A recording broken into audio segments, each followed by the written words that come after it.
একই কাণ্ড। কাবুলে নয়, আফগানিস্তানে নয়, দিল্লিতে বসে তালিবানি ফতোয়া।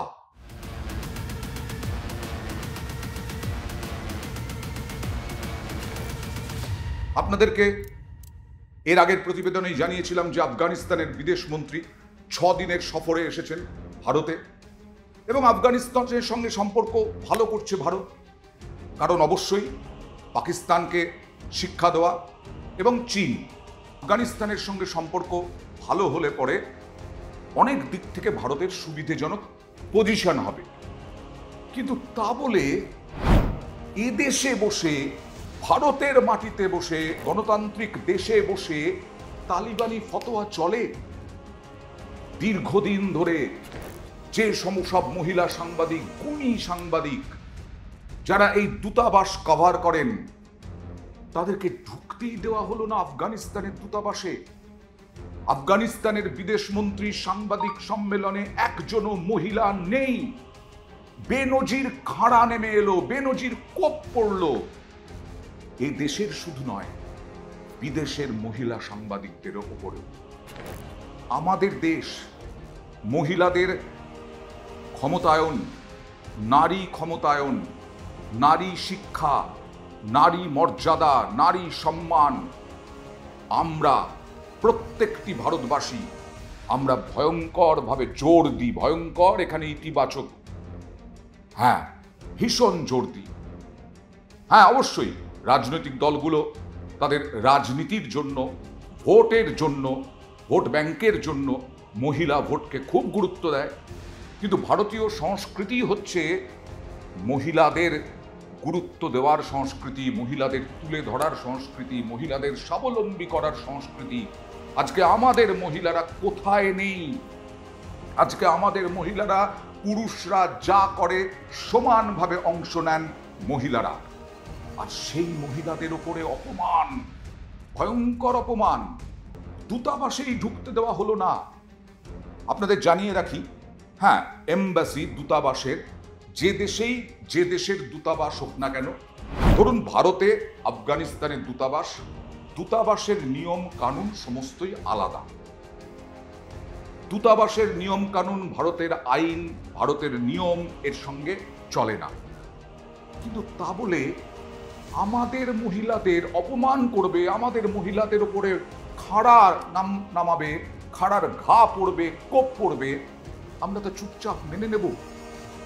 আমাদের বিদেশ মন্ত্রক যদিও বলেছে, যে দাবি করেছে যে আফগানিস্তানের বিদেশ মন্ত্রী সাংবাদিক বৈঠকের সঙ্গে ভারতের কোনো যোগ নেই। ঠিকই, আবার বলছি এমবাসির নিয়ম কানুন আলাদা, যা খুশি তাই করতে পারেন ওরা ওখানে। যেমন আমরা দেখেছিলাম পাকিস্তানে, আমরা পহেলগামে হামলার পর দেখেছিলাম অপারেশন সিঁদুরের সময় যে পাকিস্তানের দূতাবাসে বসেই বিভিন্ন চরকে নিয়ন্ত্রণ করা হয়। ঘাঁটি, চরেদের ঘাঁটি পাকিস্তান। কিন্তু তা বলে আবার বলছি, আফগানিস্তানের সঙ্গে সম্পর্ক ভালো করছি আমরা, এত দায়বদ্ধতা কিসের যে আমরা সরকারের পক্ষ থেকে একটা সমালোচনা, একটা প্রতিবাদ আমরা জানাতে পারি না? মানলাম দূতাবাসে যে ঘটনাটা, দূতাবাসের নিয়ম কানুন সেটা আফগানিস্তানের নিয়ম কানুনেই চলবে। কিন্তু দিল্লিতে বসে তালিবানি ফতোয়া, আমরা তার সামান্য একটু প্রতিবাদ করতে পারি না, সমালোচনা করতে পারি না? আমরা দাবি বলে উড়িয়ে দিতে পারি? আফগানিস্তানে তালিবান সরকার ভারতের পক্ষে এখন, পাকিস্তানের সঙ্গে আদায় কাঁচকলায় চলছে, চীনের সঙ্গে, আমেরিকার সঙ্গে আফগানিস্তানের আদায় কাঁচকলায় চলছে। কিন্তু সেই তালিবান যারা মহিলাদেরকে গুলি করে মারে, মহিলাদেরকে বাড়ির ভেতরে ঢুকিয়ে রাখে, মহিলাদের কোনো রকম সম্মান দেয় না, কোনো রকম স্বাধীনতা দেয় না। আমাদের এখান থেকেই বহু মহিলা প্রেমে পড়ে বিয়ে করে আফগান নাগরিকদের সঙ্গে, পুরুষদের সঙ্গে মার খেয়ে রক্তাক্ত হয়ে মৃত্যু হয়েছে, এরকমও আমাদের ইতিহাস আছে। সেই তালিবানরা বামিয়ান বুদ্ধমূর্তি সেটাও ভেঙেছে। সেই তালিবানরা এখানে বসে যতদিন পরেই আসুন না কেন, যত ভালো সম্পর্কই হোক না কেন, তা বলে কি একবার প্রতিবাদ করা যায় না? আন্তর্জাতিক সম্পর্ক বিশেষজ্ঞ সম্পূর্ণা গোস্বামী বলছেন আসলে ভারত মেপে চলছে।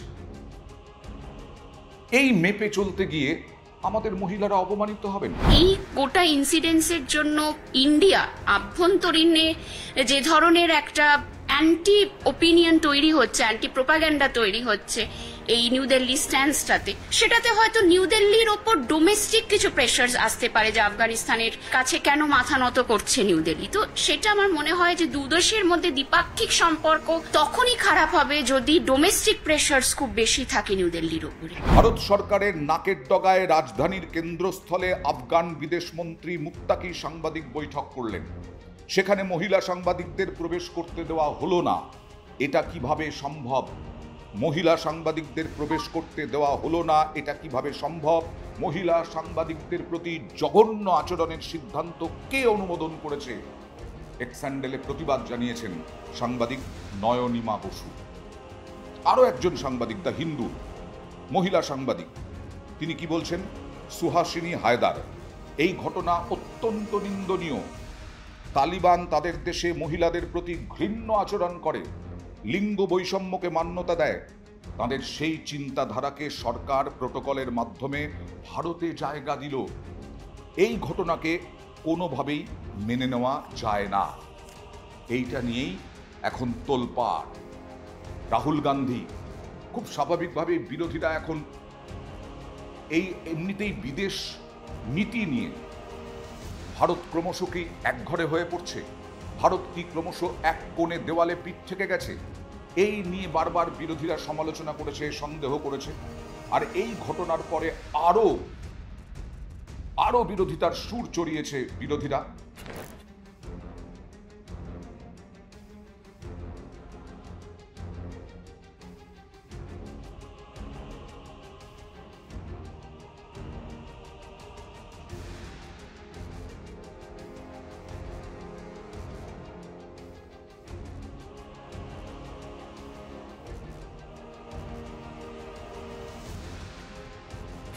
তৃণমূল কংগ্রেসের দুই সাংসদ সাগরিকা ঘোষ এবং মহুয়া মৈত্র। যেভাবে তালিবান দূতাবাস দিল্লিতে প্রেস কনফারেন্স থেকে মহিলা সাংবাদিকদের বাদ দিয়েছে আর মোদী সরকার এটা হতে দিয়েছে, তালিবানের যে নারী বিরোধী মানসিকতা, নারী বিরোধী দৃষ্টিভঙ্গি, এটা কি মোদী সরকারেরও মানসিকতা, দৃষ্টিভঙ্গি? মোদী সরকার আর তালিবান কি এক? নারী বিরোধী দৃষ্টিভঙ্গি নিয়ে কি মোদী সরকার আর তালিবান একরকম? The horrendous incident that has occurred today, the Taliban foreign minister held a presser in Delhi on Indian soil where women journalists were not allowed. And every male journalist who participated in this press conference didn't utter a word of protest. This is the ultimate dishonor to the women of India.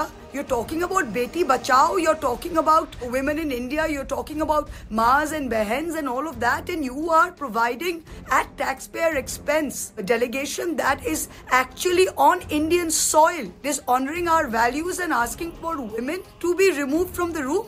I hope every single woman in this country knows about this, feels the outrage and asks our government some questions. নারী ক্ষমতায়ন যে ফাঁপা slogan বিজেপির, এটাও অভিযোগ করেছেন, দাবি করেছেন। যদিও বিজেপি বলছে নিশ্চয়ই একেবারেই অন্যায় হয়েছে, কোনোভাবেই সমর্থন করা যায় না। কিন্তু সেটা কি মন থেকে বলছেন? কেন্দ্রীয় সরকার বিদেশ নীতি, সেই বিদেশ নীতি তাদের অনুযায়ী চলবে। ভারতের যে বিদেশ নীতি সেই অনুযায়ী কেন্দ্রীয় সরকার পদক্ষেপ করবে। বিজেপি হয়তো অন্যরকম কথা বলতে পারে, কিন্তু বিজেপিরই তো শাসক দল, বিজেপিরই তো দেশ শাসন করছে বিজেপিরই তো সরকার। সেখান থেকে কেন্দ্রীয় সরকার কি এক লাইনের প্রতিবাদও জানাতে পারত না? এটাই তো এখন সব থেকে বড় প্রশ্ন। আফগান বিদেশমন্ত্রী এখানে বসে কি করে তালিবানি ফতোয়া জারি করতে পারেন? নক্কারজনক।